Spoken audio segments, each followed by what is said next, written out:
কি গো শুনছো? আজ কিন্তু ওষুধগুলো কিনতে হবে। তোমার সুগারের ওষুধ, আমার প্রেশারের।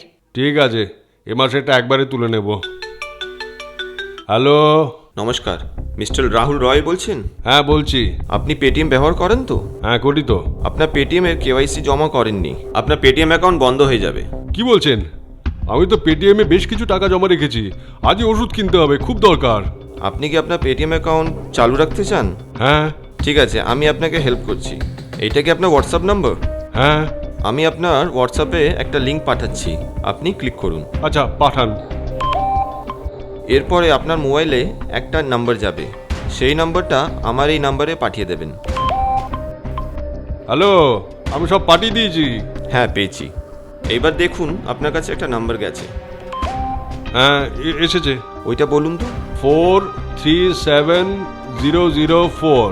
হ্যাঁ হয়ে গেছে, আপনার পেটিএম অ্যাকাউন্ট চালু থাকছে। Thank you thank you. কই গো, আমি বেরোবো, চা দাও। চা খেয়ে ওষুধের দোকান থেকে ঘুরে আসি। আরে এত মেসেজ কে পাঠাচ্ছে? এ কি, আমার ব্যাংক থেকে সব টাকা বেরিয়ে গেল? এ কি, কার কাছে গেল? কাকে দিলাম? সে কি, তুমি এতক্ষণ ব্যাংকের সাথে কথা বলছিলে না? দেখো, সে হয়তো ফ্রড ছিল।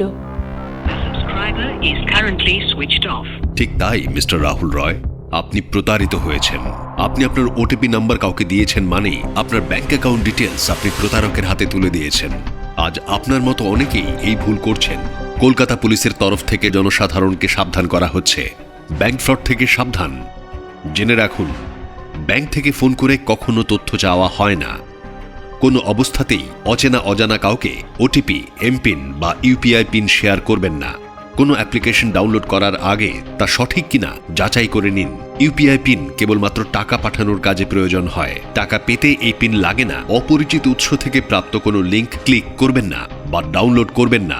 মনে রাখবেন, ওটিপি হলো রক্ষা কবচ, যা কখনোই কোনো অবস্থাতেই অচেনা অজানা ব্যক্তির সঙ্গে শেয়ার করা উচিত নয়। কলকাতা পুলিশ।